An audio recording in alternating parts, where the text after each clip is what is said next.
লক্ষ্য করলে রিমান্ডার মামলার সংখ্যা বাড়ে, পিছনে হ্যান্ডকাপ দিয়ে আটকে রাখে। দুদকের মামলায় হাজিরা দিতে আদালতে এসে সাবেক আইসিটি প্রতিমন্ত্রী জুনায়েদ আহমেদ পলক বলেছেন, কথা বললেই মামলার সংখ্যা বাড়ে, পেছনে হ্যান্ডকাপ দিয়ে রাখে, কথা বলে কী লাভ।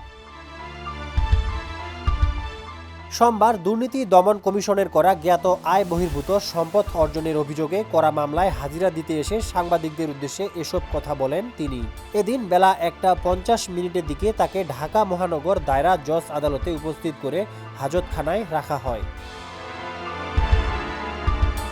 এ সময় পলকের আইনজীবী অ্যাডভোকেট তরিকুল ইসলাম বলেন, জুনায়েদ আহমেদ পলককে নিয়মিতই বিভিন্ন মামলায় গ্রেপ্তার দেখিয়ে আদালতে আনা হচ্ছে, এতে তিনি ভীষণ কষ্ট পাচ্ছেন। এছাড়াও তার 2 হাত পিছ মোড়া করে হাতকড়া পরিয়ে আদালতে আনা হচ্ছে, এগুলো সাধারণত দাগী আসামিদের ক্ষেত্রে করা হয়।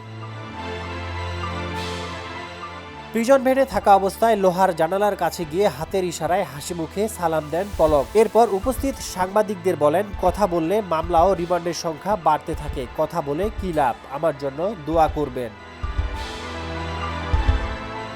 পলকের বিরুদ্ধে হওয়া দুদকের মামলায় সূত্রে জানা যায়, 2024 সালের 12 ডিসেম্বর দুদকের উপপরিচালক মোহাম্মদ মোস্তাফিজুর রহমান বাদী হয়ে সমন্বিত ঢাকা জেলা কার্যালয় 1-এ মামলাটি করেন। এর আগে গত 14 আগস্ট রাতে রাজধানীর খিলক্ষেত থানাধীন নিকুঞ্জ আবাসিক এলাকা থেকে আত্মগোপনে থাকা অবস্থায় জুনায়েদ আহমেদ পলককে গ্রেপ্তার করে ডিবি পুলিশ। এরপর থেকে বিভিন্ন মামলায় তাকে গ্রেপ্তার দেখিয়ে দফায় দফায় রিমান্ডে নেওয়া হয়। বর্তমানে তিনি গাজীপুর কাশিমপুর কেন্দ্রীয় কারাগারে আটক আছেন।